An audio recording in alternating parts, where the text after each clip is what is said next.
Hello mga mamshi ko, ito nga pala yung part 2 ng vlog ko at hindi ko na nga pala hinalo sa part 1 nito kasi ba naman hahaba yung video natin. Mga tanghali nga pala dyan nung Monday mga mamshi ko ay umuwi na din pala ako. Hello.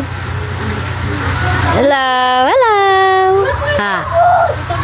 Wow. Bye-bye. Goodbye.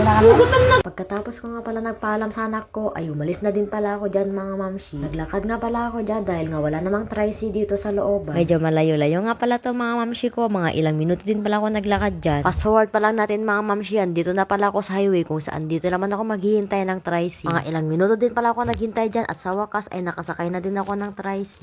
May pupuntahan nga pala ako mga mamshi. Pupunta nga pala ako sa kaibigan ko dahil nga magpe-painting kami sa project namin. Alas 2 na pala dyan ng tanghali. Ay nakaramdam na din ako ng gutom. Paano ba naman kasi umalis ako doon na hindi ako kumain? Oo mga mamshi, mga 11 pala ako umalis doon pero hindi na talaga kumain dahil nagmamadali ako. Baka nagtataka kayo kung bakit inabot ako ng alas 2 dyan. Paano ba naman kasi ang haba-haba ng mga pila sa mga tricycle? Fast forward natin mga miyan, dito na pala ako sa sentro Solana. Dadaan nga pala ako dyan sa bahay kasi nga may kukunin ako mga kagamitan na kakailanganin sa pagpipainting namin. Pagkatapos ko nga pala kinuha ay umalis na din pala ako agad niyan. Fast forward mga mamshi ko, andito na pala ako sa bahay ng kaibigan ko. Dito nga lang pala yan sa Natapyan. Pagkadating ko nga pala dyan ay nagsimula din pala kami nagpainting dahil ako na lang pala ang kanilang hinihintay. Pero bago yun mga mamshi ay nagdrawing muna kami ng aming pipainting. Ito nga pala yung look ng drawing na aking ipipainting. At habang nga sila ay nagdodrawing pa rin. O diba, ako na nga yung late tapos ako pa yung maunang matatapos magdodrawing. Mga lasing ko na pala dyan ng hapon mga mamshi ko at uuwi na din pala kami ng kasama kong isa dyan. Hindi nga pala namin natapos yun dahil maggagabi na nga dyan mga mamshi ko. Naghintay na din pala ako ng sasakyan dyan mga mamshi para naman makauwi na ako sa sentro. At fast forward natin mga mamshi, andito na pala ako sa sentro kung saan maglalakad na naman ako. Abangan nyo nga pala yung part 3 nito mga mamshi ko. Yung laman nga pala ng video ko na yun ay yung pupunta kami ng asawa ko sa Pailaw sa sentro. Thank you for watching mga mi. Goodbye!